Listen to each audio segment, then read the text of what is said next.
All right, everybody, we have a treat here. This is the Productive Conversations podcast, and my guest this afternoon on a beautiful fall day, I have the Kevin Schaffer, hailing from, well, you're from Watertown, New York, right? Upstate New York, The area, yeah, around there. that area. And now he's a senior at the University of Hartford and has quite the future ahead. And I'm really excited to chop it up, learn more about you, and most importantly, have the audience learn more about you and the cool and what makes you you. How are you doing today, Kevin? I'm good. I'm excited to be here. Oh man, I'm excited to have you here. So, as you mentioned, you are a senior in college, or you are a senior at the University of Hartford. What's your major? What are you studying? I'm a politics and criminal justice dual major with dual minors in history and sociology. Excellent. May I ask, that's quite the workload, but quite a leading a sophisticated future. Why such a very dense degree once you're going to get it this spring, I assume? It gives me options. I mean, I can go to law school and work from there. I can enter the workforce directly as, a law enforcement officer, a political consultant, work on campaigns. So it gives me options and where I want to go with my future. Yeah, you're leaning And towards it's, any of it's the, things that I love. most importantly. Is there anything you're leaning towards at this moment? I know there's still lots of time to think about it. Definitely don't think about it too hard with your final two semesters. But is there anything, or you're still seeing where your options go? It looks like law school. Law school's pretty much the next step at this point. Excellent. And you're planning to go right away? Yes. Love it. I love it. And may we ask, do you know what you're looking at for law schools? Um, I want to go to law school for constitutional law, get a better understanding of the Constitution, and then eventually work with PACs and things like that to defend people's constitutional rights, mostly from the conservative side, as you would know. So I'm looking at more conservative Christian Catholic universities that have a good constitutional law program. Excellent. So something like a Liberty University, George a Mason. George Mason. Awesome. And excellent. Well, I definitely know you have my support the whole way. I'm definitely proud of what you're doing. And you mentioned something. You would say you definitely identify as more of a conservative, right-leaning type of person in your political ideologies. Absolutely. Sweet. And you're at the University of Hartford in a very blue state, Connecticut, and you're Yes. from the blue state of New York. And I'm sure right now it's, even though as a proud conservative, it must be sometimes difficult to express those views, especially in the climate we're in nowadays. How do you manage to really express yourself conservatively despite being in a very liberal area? And also just, it's hard. We've seen a lot of conservatives have a hard time expressing their opinion without immense criticism towards it. How do you manage that, especially at your age? Well, I find that a lot of young conservatives, especially my age, tend to hide their opinions and things like that for fear of backlash. Luckily, I'm not one of them. I really don't care what people think about my views and things like that. I have my views, and I love to listen to other people's views, and I love to see things from a new perspective. And for the most part, especially in my politics classes, even the students and professors are very professional, very willing to listen to my beliefs. They usually don't agree, but they're willing to listen. We usually have a really good debate. I find that it comes in classes that have nothing to do with my politics major. Those are the ones where the professors and students are very hostile. Yeah. And that's funny to me because I thought it'd be the opposite. I thought I'd be in classes like intro to film and things like that, and I wouldn't have to talk about politics. And then I figured once I got into my politics classes, that's where I'd get the backlash, and it's the complete opposite. I actually I dropped a class I want to say sophomore year because it was intro to film, and in the first 20 minutes of class, the professor had bashed Trump 15 times, I think. And I was like, I'm here to learn about intro to film, not talk about politics. I do that with the rest of my day. Yeah, right. It must be. It must be, especially for someone who is very confident in spreading your ideologies and message. It must be insanely difficult. I mean, maybe it's difficult to some. It seems it may not be so difficult for you, but always being told you shouldn't be looked at. You shouldn't have this view. You're an asshole. You're an idiot. I'm sure from various things people have told you. Is that something you just brushed off your shoulder and definitely express it? Say your side of the story as well, if need be. It gets hard sometimes because I'll find that I don't come out and introduce myself. Hi, I'm Kevin the conservative. I talk to people. I'm a huge people person, so I make friends really easily. And then it'll come out, a few months down the road or something. They'll have a political conversation with me and find out I'm a conservative and that I'm supporting Trump in this election. And for some reason, all of a sudden, I'm the worst human being on earth. For 2 or 3 months, we're great friends. They love me. I'm a great guy. And then once they find that out, I'm the devil. I'm the worst human being on earth. And that's hard sometimes, especially with young women is the worst. You'll Yeah. talk to a girl for a while. They'll find out I'm a conservative and all that, they'll tell me I'm the nicest guy they've ever met. And then all of a sudden I'm this horrible human being because I'm a conservative. And the last 2 months didn't count because they didn't know. Really? So it really does affect dating life, especially in this time right now, huh? I would say dating life more than friendships because I find that friendships I'm able to overcome it more, but in dating life it's a little harder. Do you have anything to say to those people who will quickly judge you for being a conservative like that? Being conservative doesn't make me a racist. It doesn't make me a homophobe, and it doesn't make me a sexist. It just means that I believe in an America First stance. I believe that America is the greatest country to ever grace the face of the earth. I have a certain economic belief, and I have certain social beliefs, and that's what that means. Doesn't make me a horrible person. It just it's what I believe in. Definitely, and I agree that too. And that's one of the reasons why.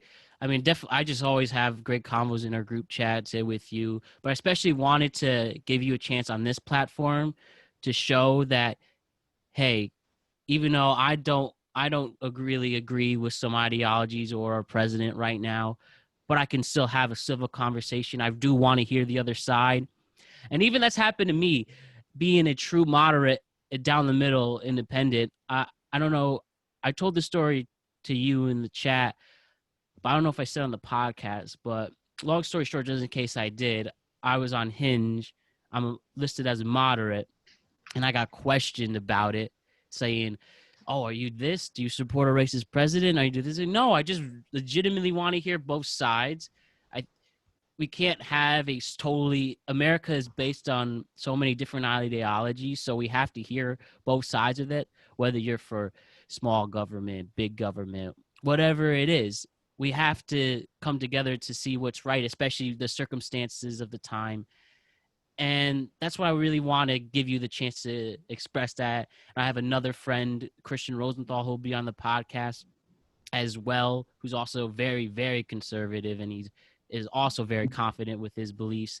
And this is the chance to show that conservative men and women are awesome people. They're cool. They just look at things differently, but they're not evil, as you said. Like, that's not fair. You get called evil for something like that. Actually, to your point about being a moderate, a lot like John Roberts, I find that sometimes from the right I even get backlash because I'm a little too moderate. Um, Oh, yeah. I'm I'm definitely a conservative, but there are some things that I'm willing to budge on because I think in politics there has to be compromise, and without compromise you're not going to get anything done. So there are things as a conservative that I'm willing to budge on. There are things where I'm not moving an inch. Exactly. And that's where I would probably stand on my moderatism. I don't really, I guess you would say I lean toward the left on my moderate side, but there are conservative values that I do listen and pay attention to, especially when it comes to fiscally and capitalism. I really believe you have the chance, if you can work hard. And I know so many people in this game of capitalism are at all different starting points. And it really not to have any politics aside with my answer here, because my reason why is not political. It's only for the sense of hard work and doing what you can do in this world. And I really don't say that answer with any political ideology to it. It's just the idea. It's just the ideology of being a hard worker. And I guess for some reason that is is more of a conservative value, but most importantly, it's my value. I believe you can work hard.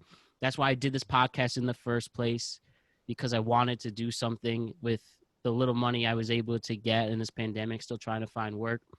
And yeah, I just believe if you work hard and despite where you are in your starting point, that you accomplish anything. You might not always get what you want, but if you work hard and you're kind, good things will happen.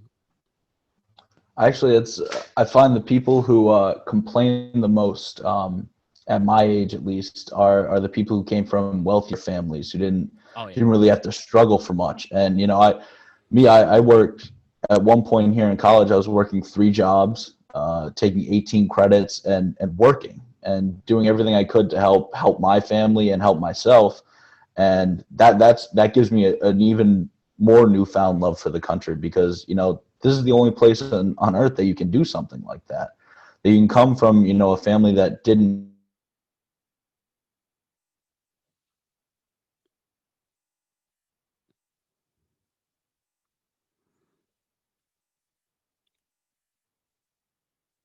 Awesome. Wait, hey Kevin, did you hear me?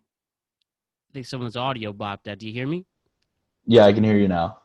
Okay, great. Do you mind do you mind just saying that answer just one last time and I'll edit it? Yeah. I think that's what makes this country so great is that you can work from the bottom up. You know, you can come from a family that didn't have much and become a millionaire, become a politician, and it really is the only place in the world that you could do things like that. Exactly. And this after this episode airs, the audience will have seen Bladar's episode, who's a refugee from leaving from Albania to Greece to the United States, and he's an American citizen now, and what he had to do to leave a war-torn country, and has everything pushed against him, and he didn't complain, and now he's an American citizen, driving his BMW, and thus the most humble guy. And that's the reason why I have him on. And also that week we had the drag queens Jada and Lily, and there's so many countries, if they did that, they would just be murdered. And our country allows them to express themselves like that. And Absolutely. that's what really this podcast is for, just to express everyone from every background. And I appreciate you sharing that. And I really hope somebody can have the patience, especially once this election ends, that they can restart. And hopefully, I know it's not going to happen overnight, but it's time to really hear other people out and not jump to conclusions. Well, I mean, you look at the Senate hearings. One of the best things I've seen in politics in a very long time. Everyone was respectful, especially to Amy Coney Barrett. They were very respectful to her. And at the end, Senator Feinstein and Senator Graham, two fierce adversaries, hugged each other, and they both received backlash from their side of the aisle for showing affection to someone on the other side of the aisle, and it shouldn't be like that. That's not politics, and that's just hate, and there should be less hate. Right. And it's just, we've really lately, especially I think over the last few years, especially in the Trump administration, is that a lot of emotions have been taken over instead of logic. So I think a lot of people's decisions, and there have been a lot of horrible things that it's fair to say emotions riding high, especially when we see a lot of social justice issues this summer. And like, it's the fact of, it is, you have the right to feel the way you feel and express the way you feel. We also just need to have the patience at the end of the day too, so we don't say something rash and something dumb. And you know, no matter who says what. And speaking of what people's rhetoric and saying, is it fair to say you are a fan of the president of the United States, Donald Trump? Just for a second, Audio's backed out. Can we try that one more time? Can you hear me?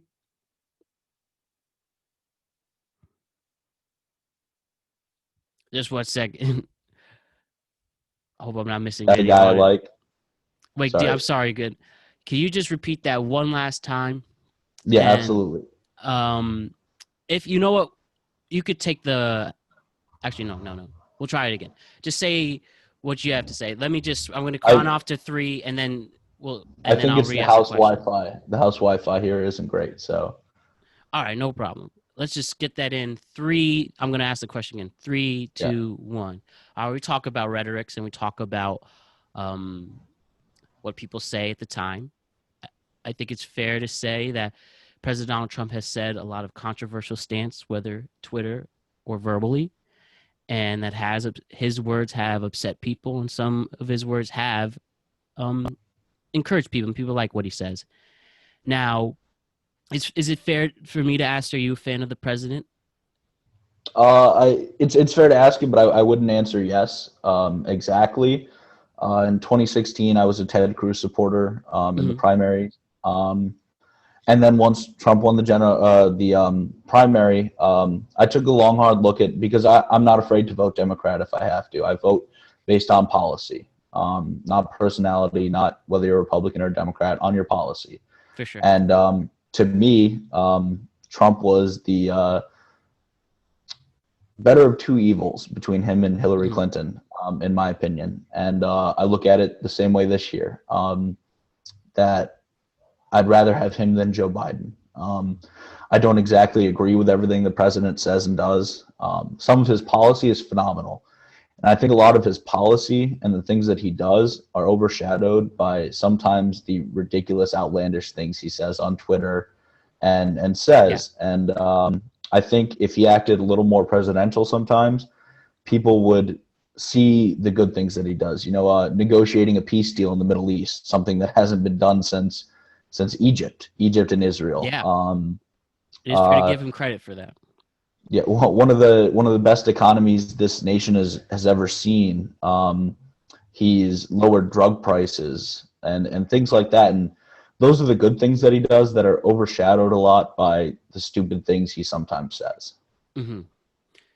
So it's fair to say also that you agree that he does wilding out for Yes, it's fair to say that. 100%. And and it's hard, especially with how the media presents the president. They aren't saying what you're saying. I mean, they'll report it they don't have to report it as heavily as him saying, referring countries as shithole countries, certain ones, Yeah. or saying Corona's the Chinese virus, and all those offensive words. But you're able to not be easily offended by that, and it seems that a lot of people are. I think because one of my things is I look less at who the person is. Obviously, character is a huge thing to the president of the United States. But I look a lot at policy for the most part. I put on policy, not personality. Trump's personality is probably not my favorite thing on earth, but his policy is something that I really agree with. And Joe Biden is not there for me yet. I just think he's too hard of a stance on our fracking, our oil, our coal. I think his tax plan is a little outlandish, and I'm worried about his socialistic tendencies and whether or not he'll be controlled by the socialistic left. So those are some things that worry me about Joe Biden. Yeah, definitely fair things to point out. And one thing that you said that really stuck with me is that you actually read the policies being offered. It's not. We could say that the mainstream media isn't exactly pointing out those policies in full that have been passed, with the exception, I guess, with fact checking and debates for stuff. So you actually can vouch for what he's generally saying and not the dumb tweets and offensive words. So what I like to do is I like to watch CNN and Fox News because CNN tells you everything Trump is doing wrong and everything Biden is doing right, and Fox News tells you everything Trump is doing right and everything Biden is doing wrong. So when you watch them both, you get the full picture. Because CNN will tell you how great Joe Biden's doing and everything, but they won't show you the ridiculous, outlandish things that he says. Whereas Yep. Fox News will show you the good things that Trump's doing, but not show you the outlandish things that he says. So, when I watch Fox News, it's an hour of praising Trump and showing Biden bloopers. And when you watch CNN, it's an hour of praising Biden and Trump bloopers. And media really shouldn't be like that. The media is there to tell the news. And I don't think we've What had it's someone supposed actually to. tell the news. It's supposed to, sorry. Yeah, I don't yeah. think we've had anyone really tell the news since Cronkite, Oh, yeah. honestly. I don't think we've had a real, news media presence since Cronkite.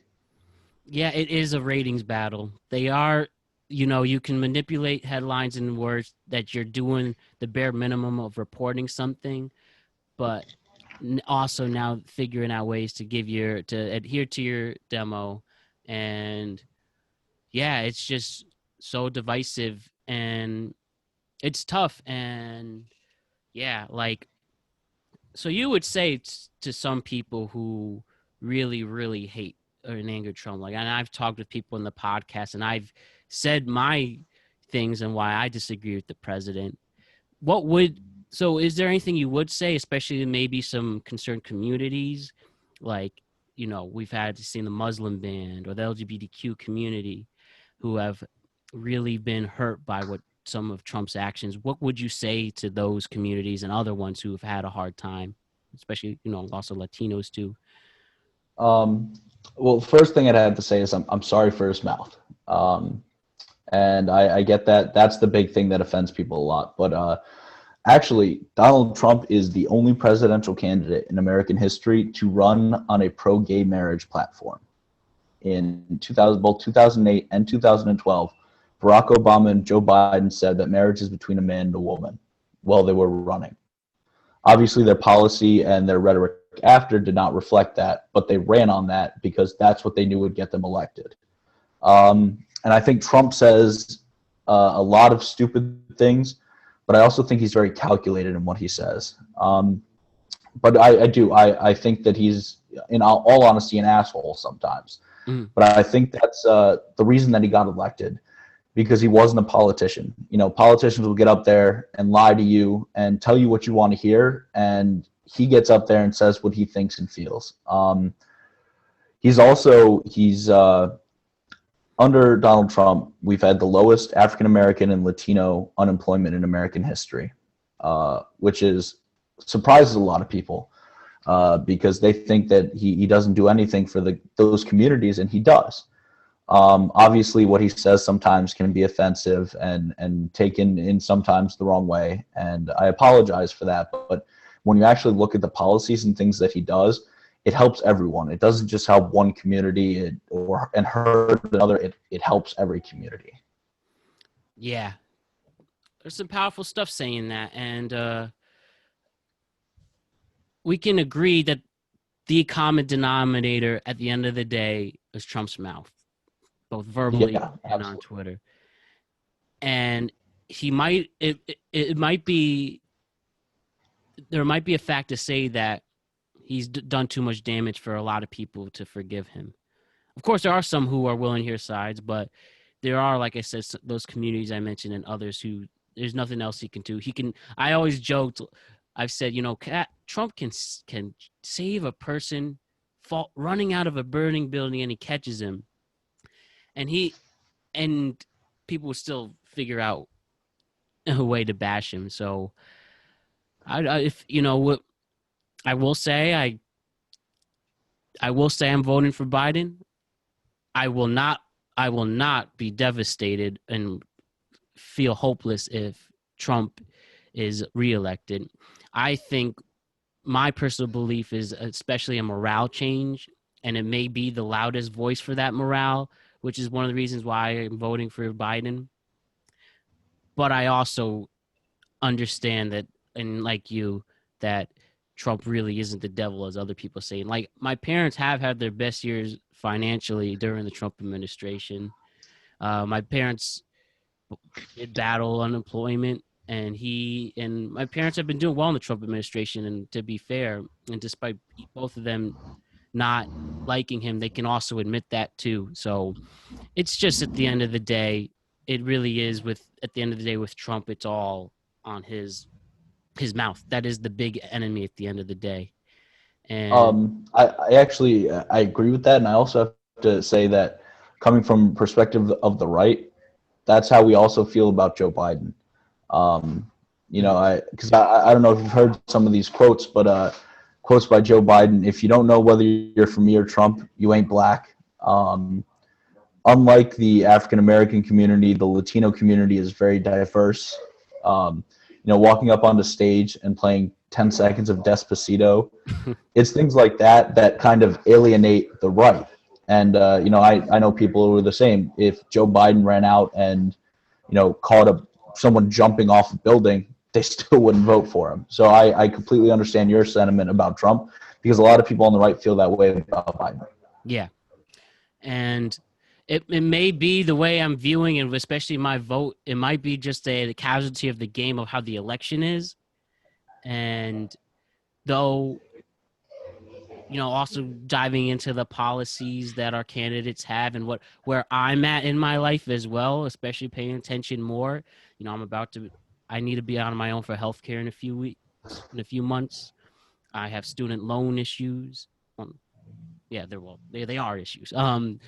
I have student loans. I'm unemployed. I have a lot to pay attention for, and I'm just really, that's why my biggest issues, my ways to see. And, you know, Trump really has helped with the loans, especially the private loans. Student loans are the real killer. These loan providers, they don't care if you have to be a hitman or a drug dealer. You better pay them. They've been more lenient Yeah. because of COVID, but, you know, I don't really have to worry about my government loans because of what the president passed during COVID. And I just need help with those loans, also finding work again. And the way I'm in a very specific industry with production, so I'm just waiting for a vaccine, because that's when I'm gonna more likely Yeah, get. production's going to be hard without the eradication of COVID. I can imagine. Oh yeah, and I just know that I have a strong resume to get considered, and once a hiring manager in my industry sees, I will be a strong candidate. So I'm not worried about that. I'm just worried about just Making it loans are the there. killers, and the loans are the killers. I will find a job again. I have the resume. I'm doing this. I'm doing stuff I would do at work to make this podcast possible, especially editing audio and video. And I know how to write, so I know I'm gonna get there. I'm just waiting for that vaccine to make everyone feel more comfortable and Absolutely. get back into the game. But it's quite a time, and listen, It is it's quite definitely a an emotion. crazy time. So when it comes to the election, at the end of the day, I'm gonna be okay. I'll be able to sleep. I will be able to sleep either or. I know hundreds of thousands of people won't, but it's gonna be all right. For the most part, I feel like I'll be able to sleep pretty well either or. I hope Joe Biden doesn't succumb to the radical socialist part of his party, and I hope he governs the way that he has for the last 47 years. If he does that, I won't be too upset. Yeah, definitely agree. And we can also, as we said, we definitely proven, though we look at things differently on a political spectrum, we can have, we can have a genuine conversation like this. Absolutely. Do you want to talk New York sports since yeah, we're both Yeah, New York that's sports? exactly a perfect transition. Let's get away from the politics. Let's just talk about some fun stuff. So yes, New York sports, the state of New York sports. Where do we start? By time of this recording, the Giants had a loss that really hit me as a big Giants fan. You're a Jet fan. We could start. So we'll start with the football. It's it was a hard pill to swallow, that one, because one, we haven't been in the Eagles since 2013, Wow. I guess we do have another chance at the end of the season, but for what at this point? It in a horrible I wouldn't. You're only a game and a half behind at 1-6. I yeah. mean, there's plenty of room to. You could win the division at like 4-12 at this point. It really is amazing, and we just need Dallas to lose this week to assure that, so we could stay in the race, and we need Washington. But it's just that you're definitely right, and I did a rant on my Instagram today, and my good friend said, trust the process. I said yes. At the end of the day, it's serious to trust the process, but when you've seen what the Giants have, the way the Giants have been losing games, playing really hard. Like the difference between your Jets and my Giants is the Giants do play hard and are in the games. They look competitive. And they just figure out how to lose. While, with all due respect, your Jets, they look like they don't want to play. They're just getting blown out on blown out. And it's just, after watching that Giants game, it's like, are you going to put up with this? It's not even November yet. Is this the way it's going to go? I mean, is Daniel Jones when you see Daniel Jones make an 80-yard run and trip, and even Patrick Mahomes himself said that would be hard for him to do, but he had it's just a ongoing. It's heartbreaking. Mess. And our biggest problem was offensive line, and it still doesn't seem fixed. And I feel so bad for Dave Gettleman. He thought he was picking who would be the best offensive tackle in the draft, and so far it has not looked that way. No, and, like we were talking about some of the offensive linemen available at the time, and we chose Andrew Thomas from Ohio State, and he got benched last week and then just played horrible again, just letting anybody slip through to get to the quarterback, and it's just I don't know. Meanwhile, it looks like my Jets found their franchise guy at that spot. Yeah. 6'6", 360-pound Mekhi Becton.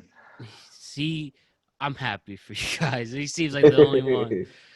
He's played well. He's actually he was going into, before he got hurt, was the highest graded rookie in the NFL. Pure rookie. Yeah, he's just an absolute animal. I mean, when you're that big, it's kind of hard to not be that good. But yeah. As a former offensive lineman, a former D1 prospect, watching his technique, it's flawless. A lot of people were worried about that, where he was very raw coming out of college, and that's the only thing so far the Jets coaching staff has gotten right is Mekhi Becton. They were able to get him some good technique, and he looks good now. Oh yeah, and we have a very unique situation. It's week 7. We still got 10 weeks to go. Oh wait, no, we got 11 weeks to go. Is it? Yes. Or is it, so now it's 17 weeks, and each team gets a bye. Yeah. So wait, the extra game starts next season. Sorry, the extra week. I was confused. So yes, we still have 10 weeks to go, and next year they're adding another game, but they're all adding a playoff team this season. Yes. So another wild card. But anyways, we're really battling out to see who can get that first pick and who could get Trevor Lawrence. I mean, I personally want that. I really don't. I think I've been trying to defend Daniel Jones for the last year, and after last night and just his butterfingers fumbling the ball, I'm just like, what else do we have to lose if we have to restart again? But we have a brand new coaching staff and personnel, and Jason Garrett has been so far a pretty good offensive coordinator. He'll be a head coach next year. Yeah, he's going somewhere again. So, and I talked with Teddy. Jason Garrett's a good NFL coach. He just can't win in the playoffs. He even wins divisions, and he just had tough losses against Aaron Rodgers and the Packers, tough losses against the Falcons when the only time they were good. Those are hard teams to beat. You look at the talent on those teams, and obviously Dallas had a lot of talent, but those are, Matt Ryan, in my opinion, is a Hall of Fame quarterback. I mean, Yeah. He has the resume. He absolutely has the resume. He doesn't have the Super Bowl rings, but rings don't define the career because it takes a full team to win a championship. Easily. And Rodgers is easily, if he keeps playing the way he's playing right now and has for most of his career for the next 4 or 5 years, he's easily, in my opinion, one of the greatest to ever do it. So those are losses that you can expect. Yeah, at that time, and when it was tough when he had the tail end of Romo, not able to get that. Dak playing an Iron Man until this year, and it's just sometimes, especially in football lately, the ball rolls a certain way for you, and it didn't for Dallas. It really hasn't for the Giants this year. But back to what I was saying before, do you want to tank for Trevor Lawrence? Because I do. I'll say this. I think Trevor Lawrence is a can't-miss generational prospect, and if the Jets get the number 1 overall pick, they should take him. Do I think it's time to end Sam Darnold's career in New York? No shot. I think Sam Darnold has a ceiling of Aaron Rodgers, a guy we were just talking about. He has the athletic mobility, even more so than Rodgers. He can get out of the pocket, and that's where he excels, like Rodgers, is making plays outside the pocket. I just think he hasn't been surrounded by a cast that can help him compete. So I think Sam Darnold's going to go somewhere. In my opinion, I think he's going to go to Pittsburgh. I think that's the perfect ideal spot for him. That's a good pick. It's a good place. A team that's built to win now. Juju Smith-Schuster and him played in college. They already have chemistry. Yep. Mike Tomlin, in my opinion, is one of the greatest coaches of all time. Just a really good team there, and I think he can go there and win now. And I think that's where he'll end up. I think he'll end up in Pittsburgh if the Jets get the first overall pick. If I was a GM, I'm trading that pick. I'm holding some team ransom, like Las Vegas might be looking at a quarterback this year. Another team that might have some first round picks this year, hold them ransom for that pick and build around Sam Darnold. Because personally, I'm not ready to give up on Sam Darnold, but Trevor Lawrence is kind of hard. It's like saying I have Matt Ryan on my team right now, but Peyton Manning's going to be the first pick in the draft, and I have the first pick. Who are you taking? It's almost a no-brainer. You're taking Peyton Manning. And that's like that's the huge difference between my quarterback or my favorite team's quarterback and your favorite team's quarterback is the fact that Daniel Jones, though he can run with the ball, except when he trips, that really is his only pro. We've seen some interceptions where it literally looks like he's throwing to a ghost, like throwing an interception in the end zone last week against Washington, even though we barely won. Some stupid I know he had a couple of bad breaks with Ingram not catching the ball that led to another pick, but we all know it's like I feel like I'm his mom watching this guy get I'm a nervous wreck with how easily he turnovers the ball, and he's played around a full year of the NFL football so far. And again, also it's fair to say the offensive line's horrible because even if you had Joe Montana, he wouldn't last with that line. So I'd be more confident if I was a Jet fan with Darnold, and that's why. Especially this upcoming draft it's also a very receiver heavy draft with a lot of good receivers coming out, and that's why it'd be cool if you wanted to take that route. But what's going on, man? Hey, Rick. Oh, Cameron? Yeah, Is bro. the one we're reading right now? It's a podcast. Word. Exactly, bro. What's going on? I'm Matt. I mean, we've met before. How have you been? Where you going, dog? Hold on. There you go. Now we can hear you.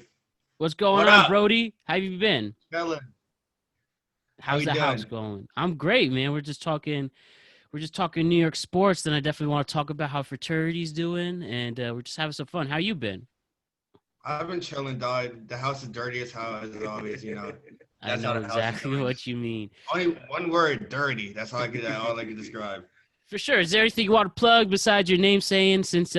So for our audience here. The podcast? Yeah. Oh, Hi, my name is Rick.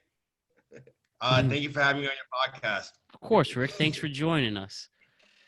Are you too pissed at New York football? I don't watch. He's not a football guy. Oh, that's funny. All right, I definitely would love to talk about that. But yeah, as we were saying, it's just Daniel Jones just being so. I can't take it. How do you feel? Do you think I'm bugging with him? Do you think No, I definitely don't. I think when you look at the two teams, Daniel Jones has weapons. He has Evan Ingram, phenomenal tight end. As long as he Darius catches the ball. Slayton. Yep. Yeah, Darius Slayton. Sterling Shepard's good. Sterling Shepard, Golden Tate, Saquon Barkley.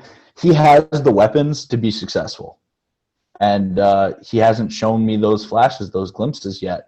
And when you look at Sam Darnold right now, in his last game, his number one receiver was Braxton Berrios. Who's that? Who's Braxton Berrios? And Jeff Smith. And, and he still finds a way to look good, to have some flashy plays with people. Most NFL, if you're not a Jets fan, you haven't heard of them. So I think that's what gives me a little more hope in Sam Darnold than Jones, is that he's able to show those flashes with no talent around him. I think if you give him the talent Daniel Jones has, even with the bad offensive line play, Darnold's numbers look a lot different. Just competent receivers is what he needs, and a better O-line, and I think he's, Pro Bowl quarterback. I'm not sure he'll ever amount to, being one of the greatest of all times, but I think he's a steady quarterback in this league if he gets a competent organization and talent around him. And if he can at least get his team to the playoffs, which is the Jets haven't been in the playoffs in 10 years. 2010 was the last time the Jets were played. Giants have been 4 years, even though it takes forever. But it's been a long time coming. That's not normal for an NFL team to take that long because of how open the schedule is. I do feel for you guys. I really do. I mean, I could be a Lions fan or a Browns fan. So I mean, fair enough too. But they're this. I look at this and I hope that our general manager has a plan. So you like I Joe pray Douglas? every day that I do like Joe Douglas.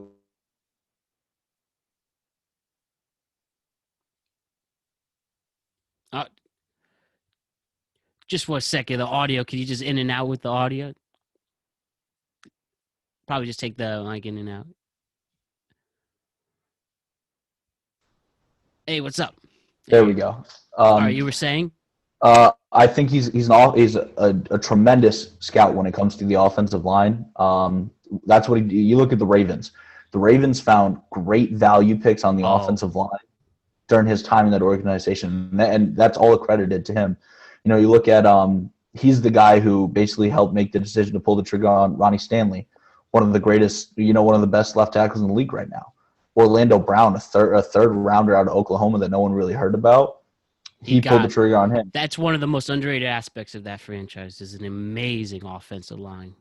Marshall Yanda, just great people who Joe Douglas helped find in the later rounds, and I think that's something the Jets need is his scouting when it comes to the offensive line, and it looks so far like it worked with Mekhi Becton. I mean, so far it looks like he might be the best left tackle in the draft. So. And Denzel Mims is finally going to start. Is he starting this week? I'm not sure he's going to play this week, but he's off the injured reserve.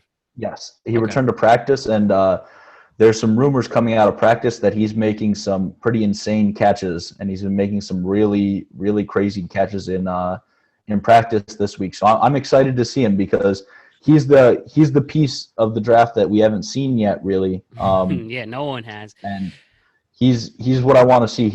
If he plays well, he'll give me some more faith in Joe Douglas.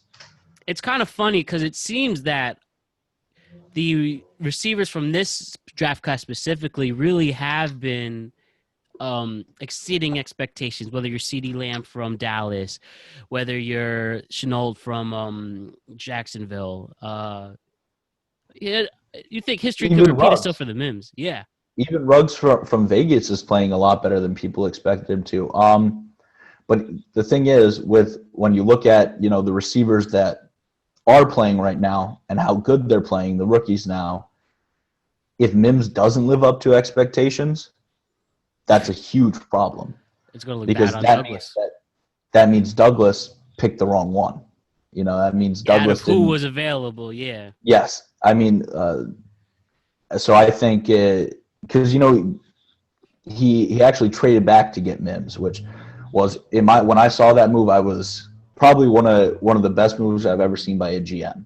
We all knew he wanted Mims. That's who he wanted. And he actually traded back, 5 or 6 picks, collected more picks, and was still able to get Denzel Mims those few picks later. Mm-hmm. And so, I mean, I think that was masterful orchestration by him to be able to get Mims and get some more picks out of it. So I just hope Mims lives up to expectations, because if he does, I have a lot of faith in Joe Douglas going forward. And if he doesn't play as well as, say, Laviska Shenault or I won't say Claypool, because Claypool's playing out of his mind, but, a T. He really Higgins stepped up out of nowhere against the Yeah. Eagles 2 weeks ago, and now he's looking like a hot commodity. A T. Higgins or a Michael Pittman Jr., someone like that. If he doesn't play up to those expectations, I'm going to be a little less confident in Joe. Mm-hmm. So yes, everything's riding on them, and then sticking to that about Joe making decisions. He looks like he's going to be making a very big decision soon with the head coaching situation. It looks like there's a strong, reckon we've had owner Christopher Johnson given plenty of passes, but Adam Gase. So I actually don't think that it's Joe Douglas's decision. I think if it was up to Joe Douglas, Gase would be gone already. No, not that I don't think he'll do it. I don't think it's up to Joe Douglas. The Jets have the weirdest power structure in the NFL. Usually it's, the coach reports to the GM reports to the owner. Instead, the coach and the GM both report directly to the owner. The GM is technically not the coach's boss in the Jets organization. So I don't think that Joe Douglas has the power to fire Gase. And so I think that's where we're at right now. But before I say, do you think Gase should be fired? I think Gase should have been fired before this season. Okay. So having said that and explaining the power structure, it's up to Christopher Johnson ultimately to pull the trigger. Well, it depends. If Trump doesn't get reelected, we'll get Woody Johnson back. Yeah. And he's the ambassador. He's ambassador for UK in his cabinet. Yeah. No, but I do think it's up to. I think it's up to Christopher Johnson. But I do think that he'll fire him at the end of the season. I think part of this is a tank for Trevor kind of move, because I think Gase has lost the locker room so badly that if he were to be fired, it would fire the players up and they'd go out and win a game and lose Trevor Lawrence. So I think that might be a worry on the organization's mind. Like, we'll just let him ride the season out, let him take us to an 0-16 year. We'll get our QB in Trevor Lawrence, and then we'll give him the boot.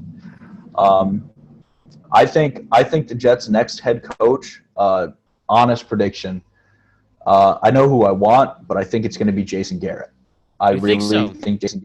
I can almost get it's kind of a Jetsy move, in my opinion. I think it's the Jets should be looking for someone like a Lincoln Riley or an Eric Bieniemy, a young, talented offensive mind, and I think they go with the accomplished older coach who can't win in the playoffs. I think I just think it's a Jetsy move to go with a guy like Garrett. Not that I would be upset, because Garrett is a huge culture guy, and I think that's the most important thing for the Jets right now. And he's proven he could develop quarterbacks too, which is absolutely. Romo and Dak Prescott too. Who are these guys that he turned into? Romo, I think, a Hall of Fame quarterback in my opinion, and Dak, who was tearing up the league this year before his injury. So I trust Jason Garrett with a quarterback. I trust him with culture. I think he will start out as the Jets head coach. I don't think he'll last very long, because I don't think he'll win in the playoffs. And then I think the Jets will get a young offensive mind after that. We know that usually at this era right now that NFL head coaches really only get 2 shots to make it. Specifically, I'm in this era now. This would be his second job, and but we've seen plenty of coaches who didn't do well their first time around. Bill Belichick, for one, he did not do well with the With the Browns Browns, did not play well. Yeah. and changed the Um, Patriots, and we know he's the GOAT. And some other guys off the top of my head, we have Nick Saban. Nick Nick Saban Saban's a weird one for me for because college specifically. Failed in in the college, NFL. he's one of the greatest coaches of all time at the college level. And then he comes into the NFL and did not look good at all. No, he coached for the Dolphins and Yeah. did not work. And he goes from it was LSU, Miami, Bama, right? Yeah. So, and then we've also seen coaches who have not done well either time. Rex Ryan didn't do well. I don't know about Rex. I still think Rex is a good NFL head coach. You think he would be a rare third time a charm? I mean, do you think would people give him the chance or? I think he deserves. I mean, he took the New York Jets with Mark Sanchez at quarterback to 2 straight AFC Championship games, twice in a row. Competitive in that second one, especially against the Steelers. Yes, he took the Bills. He took the Bills to the playoffs. A team that was not expected to do very well with Tyrod Taylor at quarterback. Mm-hmm. Took them to the playoffs. I think he's a good head coach. I think because you look at his defenses, they're some of the greatest defenses to ever grace an NFL field are Rex Ryan defenses. Oh yeah, especially when he was in the Ravens too, when he was running. Oh yeah, and so I think if you get him on a team like, like a team like the Packers or something like that, where he is an established quarterback, a guy not a Tyrod Taylor, not a Mark Sanchez, not a Geno Smith, a guy who actually is a good quarterback. I think he's a Super Bowl head coach because his defense is, in my opinion, defense wins championships, and he will field a defense that will support a guy like an Aaron Rodgers or something like that. And I think he's a Super Bowl winning coach if he has a good quarterback. I would say so too. I just want to point this out there. Do you think? How about Kellen Moore as a possible head coach? I love Kellen Moore, and he's right now for those who don't know, he's offensive coordinator for the Cowboys. Kellen Moore is actually probably my top choice. Second, I'll say second choice because I want Lincoln Riley so bad. I think Lincoln Riley will be the next McVay, Kingsbury, Nagy kind of guy. Like come in and implement that college style offense, especially with Lincoln Riley with Trevor Lawrence. It would probably be one of the best offenses in the NFL for years to come. But Kellen Moore is a close second. I know Kellen Moore from his playing days too, as a quarterback, and I'm actually pretty sure he played for the Jets. So I love Kellen Moore. I think he would be a phenomenal head coach. Oh yeah, and we're seeing some issues right now between the Cowboys. Apparently, Mike McCarthy is not running a tight ship over there. Again, with being a part of that such an awful division, they might get away with it.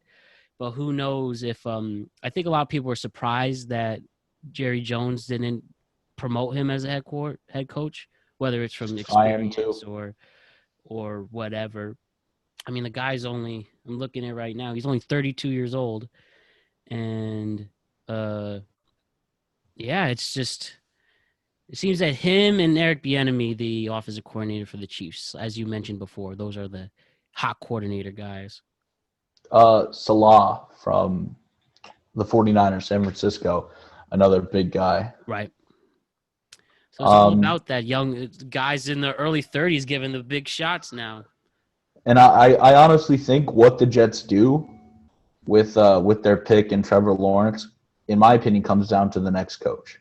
Because I think a coach is either going to come in and say, listen, let's use that number 1 pick to hold someone ransom. Let's go out and get a Jamar Chase, a Gregory Rousseau, a Travis Etienne, and let's put some weapons and a team around Darnold, and let's go win with him because we can.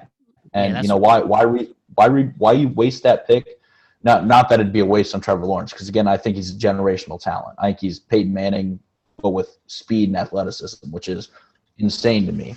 Oh, But I think the Jets, if they were to use those picks, and I think some coaches in the league would say, let's use those picks. Let's go get a Jamar Chase and give Sam Darnold the number one guy and see what he can do. But I also think that there are some coaches, like Kellen Moore, I think Lincoln Riley, maybe even Bieniemy, who are going to say, you know what, I'm starting here.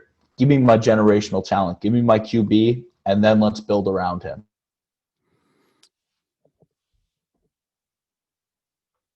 I think we lost you. We lost the audio again. If you want to, just one more time. Don't worry, I will be able to edit these easily. So, One sec. yeah, just count to 3, then just go off your point, which would be the easiest way to edit. So you were saying? I don't know where you lost me, but I'll go back to. I think whether or not Sam Darnold stays or they take Trevor Lawrence depends on the coach. I think a guy like Bieniemy or Kellen Moore, Lincoln Riley are going to say, "Give me that generational talent, Lawrence, and let me go, let me loose. I can build an offense around this guy." I think a guy like Jason Garrett, maybe the Harbaugh who's in Michigan, I think they'll come in and say, Darnold is talented. You guys just haven't put talent around him. Instead of using that number one pick on a quarterback and rebuilding, let's trade that pick. Let's move back a couple spots and let's pick a Jamar Chase, a Justin Ross, a Travis Etienne, a Gregory Rousseau, phenomenal edge rusher from Miami, and let's build a team around Darnold and win now. So I think it really depends on the coach, Sam Darnold's future, because I think there are coaches in this league who would kill for a guy like Darnold at quarterback. And so I think it really depends on the coach whether or not Darnold's gone. It looks like that is the approach too, and Giants could be very similar situation. I don't know if they'll, it is a hard sell if Joe Judge keeps losing like this to keep him. But the Giants have not been themselves over the last 5 years as a franchise. Seeing if John Mara and Steve Chish would really restart again, I don't know. I just don't.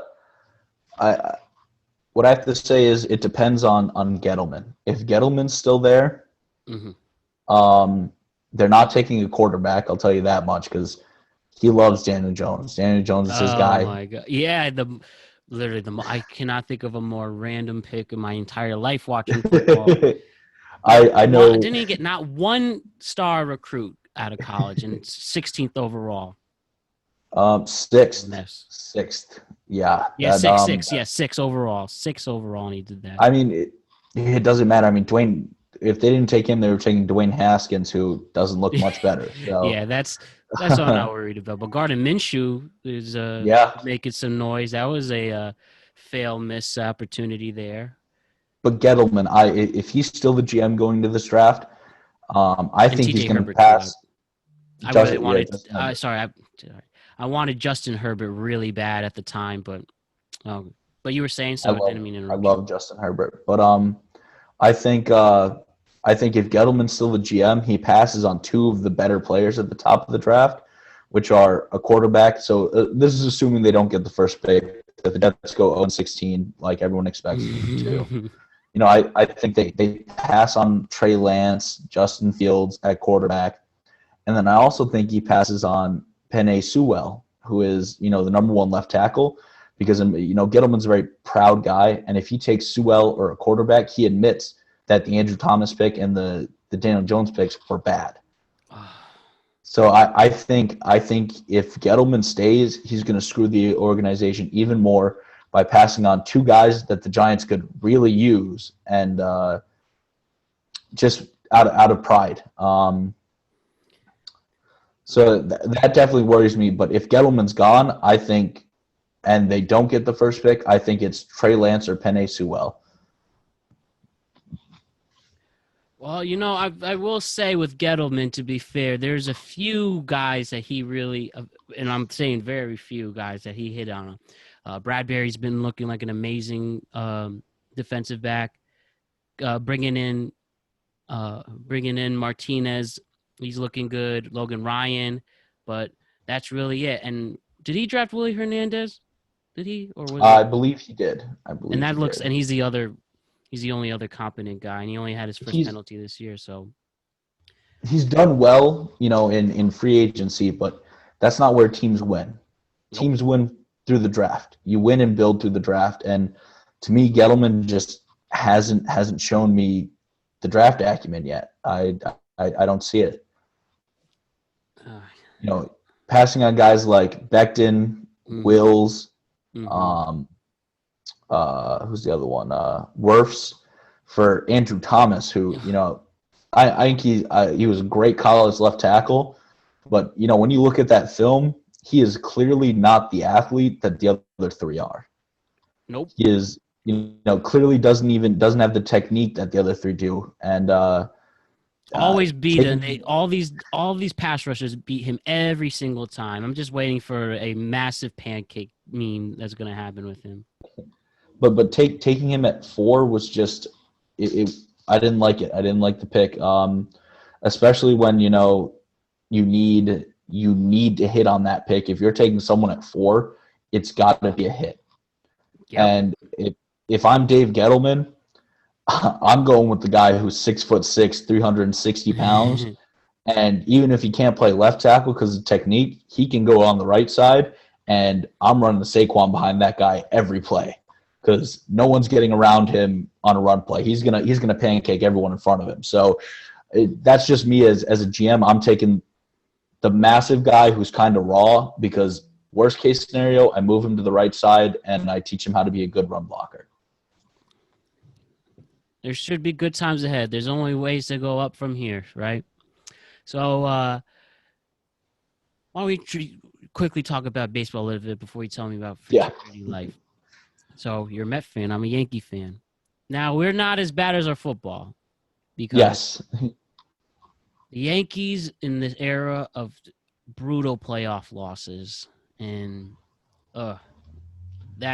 that's just a hard pill to swallow with that. But your Mets it's really fascinating what's been really growing there with a lot of homegrown players too. And you did have a chance to win out, but, didn't work out. You have a brand new owner coming in. First thing I want to ask with you as a Met fan, new owner coming in, do you want a new GM and manager? New GM, absolutely. I'm not a big Brody fan. Luis Rojas, it's tough for me to say. I'd say the jury's still out on him because it was a weird 60-game season. But, Brody letting Wheeler walk was rough for me. Who played really well this year, and with the way, looking at how the Mets rotation was this year, they could have used a guy like Wheeler. So I think Brody's got to go. If you look at, all the homegrown players right now, they're players that were drafted by the GM before Brody. Yeah, Sandy. So I would love to see Sandy come back as GM, not as manager, but as GM, and maybe keep Luis as manager or bring in a new manager. So, but I'd love to see Sandy Alderson handling personnel. And he's been proven to develop players, and as you mentioned, getting some, whether it's Conforto, Alonso, Jeff McNeil, and he's also Davis, Dom Smith, and what Sandy did to help develop the 2015 pennant winners and drafting DeGrom, getting Harvey. I missed you again. Can you say that one more time?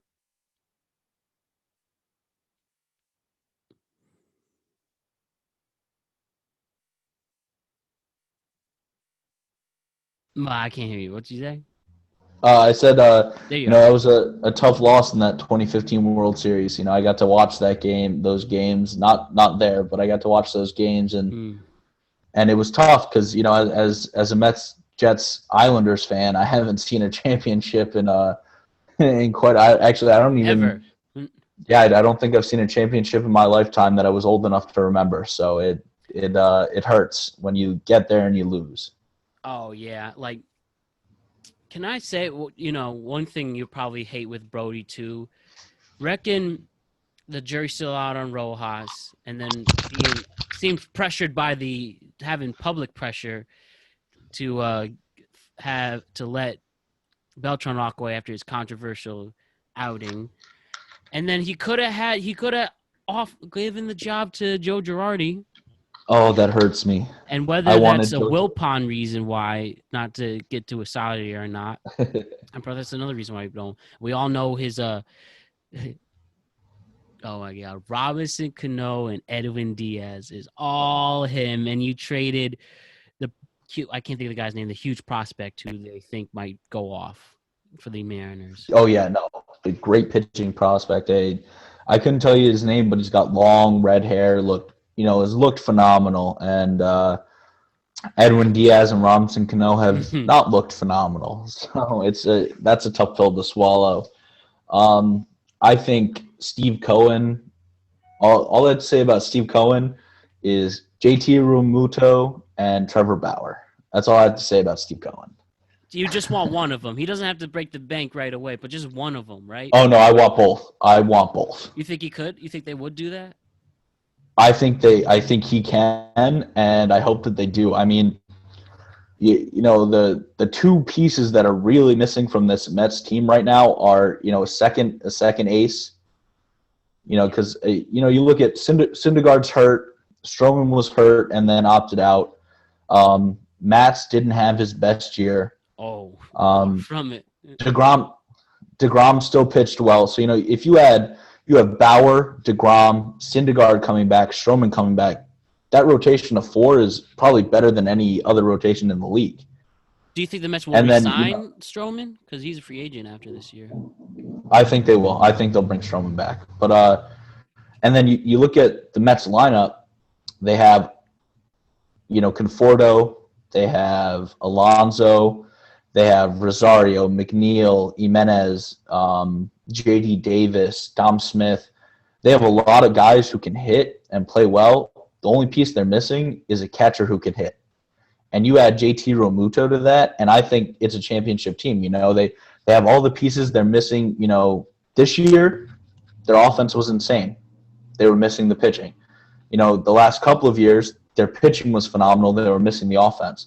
So I think if you can bring one more pitcher in, one more offensive piece like a Bauer and a Realmuto, I think it's a championship team. And I would agree. And, you definitely wanted to also make sure Alonso gets out of his sophomore slump and just picks it back up again. But I don't see why not. And, it was a weird baseball season for everyone. And, transition out the Yankees, as you want those big prospects, I want a hitter. I want a lefty hitter. So the reason why these tough playoff Yankees losses is not hitting in the playoffs, towards the end, especially elimination games, we lost by 1 run, and you'd think a lineup with Aaron Judge, Giancarlo Stanton, DJ LeMahieu, Luke Voigt, that they would have the runs, and it's a joke. And I hope that now it looks like we're having we're going to have an opening in left field. I think Yankees are very too right-handed heavy, especially in their home field is perfect for the left-handed batter. I hope we get Michael Brantley who's going to be a free agent, who's a lefty free agent. He played really well. Really well for Cleveland and the Astros. He can play. He's an amazing defensive player. He made that amazing double play in Game 6 of the ALCS last year, which I knew we'd lose that game, diving catch and throwing out Judge at first. I knew we would lose that game after that play. So I think that would only make too much sense, but Cashman has been – it's weird. He has a very unique history. Looking back, his legacy is an amazing GM, but he's also had some really, really awful – he's never once – hit it with the free agent. He never hit it once with the free agent starting pitcher, except Garrett Cole so far. First year, he did pretty good, and he did exactly what he needed to do in an elimination game. We didn't do the hitters didn't have to do what they have to do. But whether you're Carl Pavano, whether you're Lance Lynn, whether you're the humongous list of over 20 years of failed starting pitchers, CC was good, worth the money. Tanaka is fine too, but he's never ever does what people think they're gonna do, except maybe Cole. That was the first time I ever seen him actually do what we thought he would do. But that's what we need. We need a lefty bat, and I also would love the Yankees to get Didi back. He's be a free agent again because Love Gleyber Didi. Torres can't play short for his life. I personally would make the sacrifice for Luke Voigt. I know he was insane this season, but who knows? Like, it was a kind of out of nowhere season. I reckon he did lose weight and became a stud, but I'd like to see Didi come back, have DJ play first, and have Gleyber back with Michael Brantley playing left, and then obviously keep everyone else the same. And then we figure out That'd be a what good they're going to do with Gary Sanchez. And I'm ready to. I've been a Gary supporter and defender, but if they would use him as trait bait, I wouldn't be devastated because it really is. I don't know if anyone's gonna trade for Gary. Fair enough. No, he would just. He's a perfect. The one thing he had was his hitting, and that was really bad. Really, so many people ignore him not being the best at calling games and letting pass balls. But yeah, that's what I just want Michael Brantley. Then I'll be fine. I think that'd be a good addition to that lineup. They definitely need a lefty bat. Oh, and last one, I have to get. I'm done with Chapman. 3 times a charm. Third time's a charm, giving up a major home run. Game 6 as a Cub, almost lost the World Series. Almost, they could have easily lost that game, giving up that 3-run home run in Game 7. And I mean, you can't have a more bigger moment in your life, and he screwed it up, and he got saved by the Cubs. And we have 2019 giving up the game-winning home run, the season-ending home run with Jose Altuve. Even though I don't know how I look at my conspiracies, but he definitely was wearing a buzzer. And then number 3, giving up the home run against the Rays. I'd be done. I think R.G. Bradley's available. Amazing reliever from the Reds. That wouldn't be someone to invest to. Maybe if you're making the setup man and have Zach Britton be the closer, I'd be fine with that. It's just they owe so much money to Chapman, so. The Mets will give you Eddie Diaz for a bucket of baseballs. Cash considerations. Oh, man. Also, another Brody mishap. Was Brody the one who cut d'Arnaud? Yes. Or was it? So, we saw what he did for the Braves. And he literally could have been exactly what you were looking for. A hitting catcher. They literally had it, and they just gave up on him for an old Wilson Ramos. Ramos sprinting to first base looks like someone walking. Dude, he is a literal, in MLB The Show, his speed is literal 0. That's crazy. Oh, man. Well, and I know you're also a big hockey fan. You excited for your Islanders? You think they I am excited for my Islanders. They traded away Devon Taves, which I'm not happy about, but they knew they were gonna have to trade away some young talent when they give contracts, like they did to Anders Lee, who I love, the captain's my guy. Anders Lee, Eberle, Matt Martin, JG Pageau. When you pay guys like that, you're going to have to, trade away some of your young RFAs because you can't afford to sign them. So sad to see Taves go because I love a guy like Taves, but, I think it's a championship caliber team still. And they haven't really lost anyone. So I think they're good to go. Oh, yeah, and we know hockey is probably the most open out of all the major sports where you could have, like, the Blues. They were dead last by the All-Star break last season, and they won the Stanley Cup. So we know in the hockey that can be just the same thing. So go look there. My Rangers, they got a first overall pick. They've been rebuilding. They did make the bubble, even though they lost in 2. Said goodbye to King Henrik, and we'll see what we do. All right, let's talk fraternity stuff. Our big connection here. So our connection, Theta Chi Fraternity. I graduated college and you came in. I graduated spring 2017 and you enrolled in fall 2017. Is that how it worked? Yes. You Yes. became a brother spring 2018. Yes. Okay. So, so Theta Chi, what have you done in your part fraternity? You pledged, you get in. What have you been doing since you got in? I've been the recruitment chair. Mhm. So I brought in a pledge class of 11. Really good for Actually, no, for sorry. our school. Fall for yeah. So I brought in a pledge class of 11, which is really good for Hartford.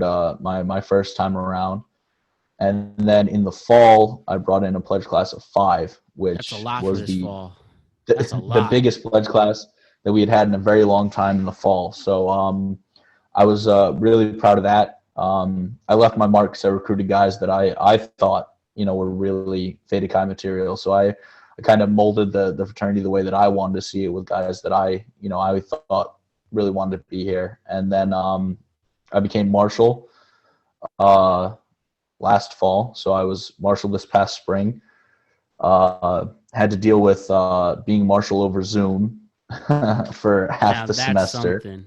Oh man, how? Tell That me was how that. How was that? How was that? How was being a marshal over the Zoom? And for anyone who doesn't know, a marshal in a fraternity he's in charge of the incoming pledge new class. member educator. New The member new member educator. educator. That's the official term. Um, yeah, it was difficult. I'm used to having one-on-one face contact with these guys, and testing them on material, trying to see if they know everything they should know. And it's weird because when you're over Zoom, you can't really do that. The best I can do is say, hey, like, send me a text with answers to these questions, but there's no guarantee they're not looking it up and things like that. So it was definitely really hard, and it was challenging to find ways to make sure they actually learned the things that they had to learn. I know. I can hear you. And yeah, my fraternity experience was I get in spring 2014. I became the fundraising chair the next semester, the fall 2014. I was a fundraising chair. I That's had what I was too. The fall after I got mhm. in. What did I did I had fundraisers like Foodie Thursdays before I went to the bar. It was easy thirsty Thursday, Foodie Thursdays, and people would just slide in, whether it was mac and cheese balls or fucking fried Oreos. It was good. You know what? A cool story on Foodie Thursday in the spring 2014. So that was the year Derek Jeter retired, and we hosted our Foodie Thursday all based on watching his final game. And I could tell you exactly during Jeter's final game, I watched it during Foodie Thursday with a lot of our brothers. We came and we know the way it ended was Jeter. It was so what happened was I was watching the game with my roommate Gabe, who was also a brother, and he had to go do something. And the way it worked was that game, like they were cheering for Jeter, seeing if he was going to cry or not, and this was about to be it. Then we have David Robertson giving up a game tying home run, and it just killed the mood for everything. Then I had to run to Foodie Thursday because we have to watch the end of the game. Fuck your orders. This is it. This is it. And Jeter was due up, and we just knew that he was gonna get it. I think it was Gardner. He walked, and then he stole a base, and then Jeter drove him in. And I watched that with the entire brotherhood as one of my favorite memories of college, watching Jeter's final game together. So it was really cool for that. And after that, I became president of the chapter in the fall and the spring 2015 and fall 2015. You're actually right there behind me. Is that me Right. right there? Awesome. Oh, you're on one of these right here. Oh, that's Might be this incredible. one right here, but you're right up here as president. So Oh, that's really sweet. Thanks for that. And I did that for for all of 2015. 2015 is the year of President Theta Chi. And then after that I was just a major supporter and I was just interning a lot after I finished. My fall semester 2015, I was interning at Nickelodeon, and I was president of the Oh chapter, wow. and I didn't I, skip the semester. Going back from I couldn't imagine. going back to Hartford and Manhattan, the way it would work was I would my internship was Thursdays and Fridays. The way it would work was I would go, if we were looking at a regular full day week, I had stacked classes Monday, Tuesday, and Wednesday. Then I would leave campus on Wednesday night, commute from the city from my home in Norwalk on Thursday and Friday. And then Friday night or Saturday, probably whenever the social was, I would go back up. And then I would stay on from I would stay for campus from Friday to Wednesday. And that was my life in 10. And then the next semester, I took the semester off to intern at CNN full time. But I was still able to, I just made up the credits the winter. And yeah, that was my experience. I don't think I would be the person I am without Theta Chi. Very proud Theta Chi. I do wish I could do more to help, but it's just because I'm, especially donating, it's just because of my situation now with work. Not having work, it's tough to really make any donations, but I'm always down to listen to help. And like, I really in depth with what went on, because when I was president for chapter went on probation due to a incident where one of our new members at the time, this was the fall, he got drunk at we had these events every Saturday. I don't know if you still have them. Every Saturday we had events, like they were just stupid fucking things that the IFC made us do. And he showed up drunk to one of them, and I didn't. And that semester was really crowd control because I had both nationals on us, the national fraternity, the headquarters, and IFC and Greek life. But we were able to pull through, and we were stronger than ever. And I'm very appreciative that we're still here today for it. So tell me about what's going on with the chapter and how's things been going. Well, actually, you know, our official alumni weekend event was canceled for this weekend, sadly. Yeah, I saw due to COVID concerns. Yeah. However, we are having a small little get together with some alumni, so you're more than welcome to come this weekend if you want to. Thank you. But yeah, absolutely. So, I mean, it's hard times. The fraternity in times of COVID is weird. Yeah, I was gonna ask, and perfectly. Tell me, how's it being in a fraternity during COVID-19? Well, first of all, the school definitely targets us when it comes to COVID. Today, actually, Specifically Greek life, or the specifically Greek, the Greek life in general. So actually, in an hour and a half, 2.5 hours, I have to go and get my third COVID test in as many weeks. Really? And we've all been randomly selected. Every brother of just about every fraternity has been randomly selected every week for the last 3 weeks. And actually, there was I'm sure you went to the Russian Lady when you were here. Oh yeah, I love the Russian Lady. Is they still around? Did they make it? Actually, the Russian Lady opened up last week for open bar. Opened up the top. Oh my! And they I know about that top open. That Russian Lady top. I can tell you many. So they opened up and had open bar again, and there was close to 150 students there. The school has gotten permission from Russian Lady to review their cameras, and they're going to suspend anyone they can identify on the cameras who wasn't social distancing at Russian Lady. So it's a hard time.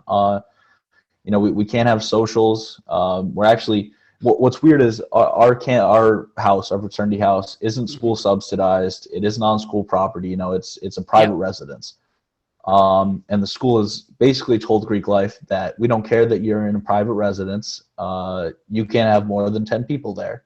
At your private residence. And if you do, in your own private residence, and if you do, we're going to treat it as if you're on campus and give you sanctions. Whereas, you know, Connecticut guidelines say that I can have up to 25 people in my home as long as they are social distancing, wear masks. or 100 people in my backyard, but the school tells me I can only have 10 people here. They're going to, treat it like I'm on campus, and I could get suspended and things like that. Can they legally do that? I'm sure there's some precedent being broken. I honestly don't know, but it's starting to be a little much. We actually got an email yesterday. All of Greek life got an email saying, so tomorrow from 9 a.m. to 5 p.m., we're doing a full day of testing for Greek life and athletics only, because for some reason you guys can't seem to follow the rules. And we don't care if you've gotten, a COVID test this week, because I got a COVID test Tuesday, just a couple days ago, on Tuesday, that came back negative, and they've told me that we don't care. You have to comply and take another test today. And I can't believe it. That's one of the things that's tough and unfair for Greek life on a national level, is that people do really judge and preconceived notions unfairly. And one of the things that I learned from national is how to speak and how to explain that, and how to prove that not all Greek life is Animal House. And I mean, not a lot of people talk about the philanthropies, the legitimate philanthropies that are being administrated. They don't talk about the personal development a fraternity member can get socially and professionally. We know for a fact that with any position in this world you get, it's about who you know, not what you know. And we need connections. People will consider you if you're probably in their Greek life organization, or they hear. I know it. I will say I don't really bring up my Greek. It depends. Well, I shouldn't say this. I don't bring up my Greek affiliation when it comes to a job interview, and definitely reading the crowd with it, because I can talk about a lot of great leadership opportunities I got from being a chapter president, learning how to communicate, learning how to administer an organization. And my first experience really doing that was because of Greek life. And again, it's just depending on the room to explain that, because they'll just assume that I was drunk or getting fucked up. You want to know something? I'm going to say this on I think I did say this already, but when it comes to dating and love in this world, I was a very late bloomer. When I was president of the fraternity, I was a virgin the entire time. I was a virgin president of a party fraternity. Like, that was legit. So literally, man. And I bring that up because, well, it's not exactly the stereotype of a fraternity member. And I think I got a strong resume being a Greek life person at my age right now. So like, everything's different, and you shouldn't really judge Greek men and women like that. And yes, trust me, there's plenty of people who've made bad examples from other schools across the nation. But that's a really, really small 2%. Greek life is a great opportunity for any school. That's a great point, and something I like to say, that there's a difference between a fraternity and a frat.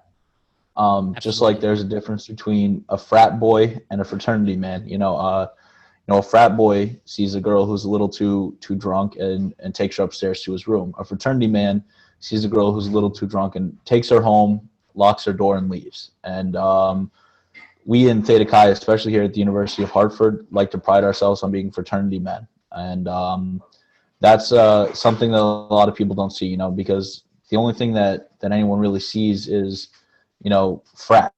They see, because that's what you see in the news. You see, hazing death, girl raped by frat brothers. And what you don't see is, Theta Chi Fraternity donates hundreds of thousands of dollars to the USO every year. Theta Chi Fraternity, an event that we're planning on doing pretty soon is Walk a Mile in Her Heels, where we're all going to wear heels and walk a mile for awareness for sexual assault. And they don't see things like that. What they see is, the bad news stories and the bad media.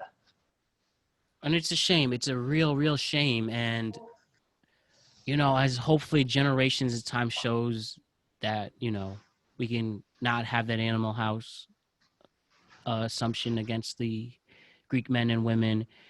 And I figure due time that there will be more respect in that. And, low key, I think a lot of people who weren't in Greek life, who was the GDI in college, low key is like, oh, that would have been cool, because You know, we're not doing elephant walks. We're not hitting people. We're just trying to enjoy our time young before we do stupid shit this world makes us go through, you know? I think, I think people don't see the benefit of a fraternity because, you know, what being in a fraternity really does is prepares you for the real world. It gives you time management skills. Very often we do events and resources where we help build resumes, do mock interviews with people in your field. And it's really a good way to advance yourself as a human being, to grow as a man and be better prepared for the world outside of college. Because, when you're in college, the world's in kind of a bubble for you. You're in school, you get to go out and have fun, all you have to do is a little bit of schoolwork every once in a while. And once you leave school, you're in the real world. And I think being in a fraternity helps prepare you for those real world responsibilities and consequences. Especially socially, and I'm not talking about socially doing keg stands or case races. I'm saying socially, know how to communicate with a person, know how to be professional amongst them, know how to dress well. When it comes to mock interviews, you might not have the school sponsored saying, "Oh, welcome here to do a mock interview," and they ask a stupid fucking question: "What kind of salad dressing are you?" No one asked that. No one asked that. I've Yeah. done hundreds of interviews, but I know how to present myself from it, and I know talking with other people. Mock interviews are, when they say mock interviews, it's more of meeting a brand new person for the first time. It's more of presenting something. That's what the actual mock interview is. Well, it's actually with I don't know if you did this, but we actually take alumni brothers who work in the respective fields, and rather than it being a school mock interview where they're like, again, well, what kind of salad dressing would you be? These are real CEOs and lawyers and district attorneys and things like that who give up their time to give us a mock interview where they ask us real questions. They give us a real interview and something that you'll see in the real world, not again, Yeah. like you said, what kind of salad dressing are you? And also it's just when you speak to people socially, because that's when you're really when you're at a social gathering or party, like that's the real selling point when someone will consider you a networking. I don't think forced networking events work. Not at all. Like we did the stupid UConn forced networking event where everyone dressed nice, giving fake cards. Like that doesn't work. It's more of, honestly, is when you're at a bar or when you're at, I don't know, a cookout, and I'm speaking to someone like, well, I'm this is different because we're talking Zoom, but when I talk like you and me like this, that really is someone judging you, and that's your opportunity to prove to them, because they know, is this person going to act a certain way in this chill setting? And if they're professional and cool, I could probably trust them in the workforce. You know That's what I mean actually by that's that? that's a great point. I met my they're actually, well, they're not my bosses, but I met two people for the company that I work for, and I got my internship at a young conservatives convention. I went there and they had a booth there, and I met and spoke to them, and they were impressed with the way I dressed, the way I spoke to them, my professionalism, and I got an interview from them, Yeah, that's or how it more works.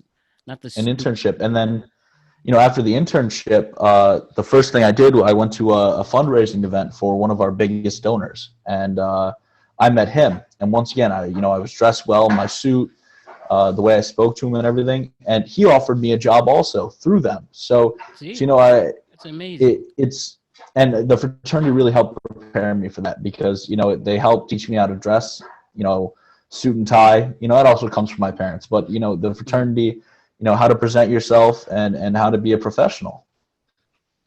I love it. Now, you were saying, well, when we right before we started recording, you said, is there anything you want to ask me about my time with Theta Chi and the fraternity and what I do? I mean, In all what do you aspects. miss? What do you miss? What's the biggest thing that you miss?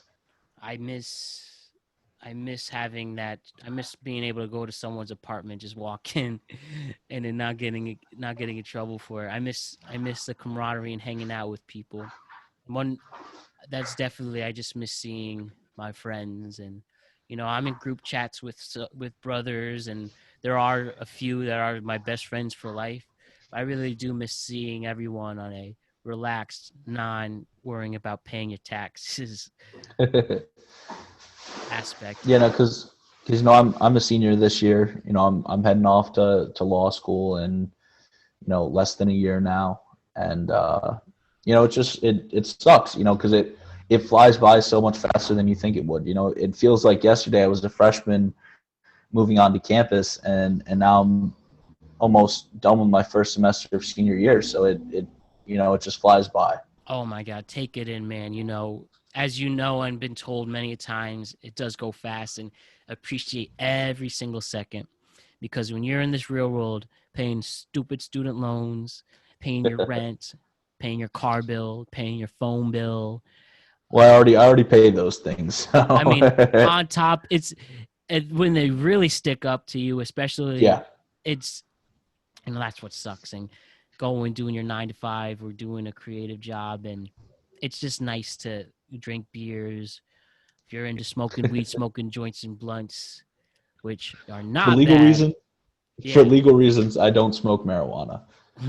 Well, good to hear that. I appreciate that. Appreciate you hearing that. I can't, we could talk all day regarding the cannabis structure of this world, but for It those should be college, legal. It should definitely be yes, legal. with college, kids who do that, those are the cool days. I mean, don't share blunts now because of COVID, unless everyone take their test. But yeah, college, but I mean also like being able to, when I go grocery shopping after I'm done with you, I have my grocery shop list. I can't go to Conover or the dining halls anymore. I'm headed to Commons right after this to eat some lunch with my pledge class and then get my third COVID test. You're able to how does Commons work? How does the dining hall work in COVID times? So you swipe in, and you can't touch any of the food or anything like you usually can. You can grab your thing. They have it pre-packaged for you, like each meal or something, in like a to-go box. And then you get a bunch of to-go boxes, and you take them. You can there's places to sit inside, I'm pretty sure still, and then you take them, and they have benches outside that you can now sit on, like park benches, and eat outside. And it's definitely not normal Commons. And then the winter. Oh man. Oh, the winter's gonna be. I didn't even think it. Well, we'll be gone halfway through November, and we won't. They actually just announced today. They sent us an email that they're pushing classes back for spring semester, so we won't even come back until February 1st. Oh no way! The whole month of January. How about that? Well, I sincerely hope we have some big strides coming. And tell me, Well, actually, what was it yesterday? The FDA approved Redensivir as the first legally FDA approved COVID treatment. Really? I didn't actually see that story. I'm definitely reading about that. That's some great news. Did they say when Yeah, possibly? so So FDA approves it. Did they say when we can have possible distribution of it, or is that a? well, no. So Redensivir has already been used to treat COVID, but now it's officially so doctors kind of have flexibility. It's already an FDA approved drug. The FDA just approved that it can be a COVID treatment now.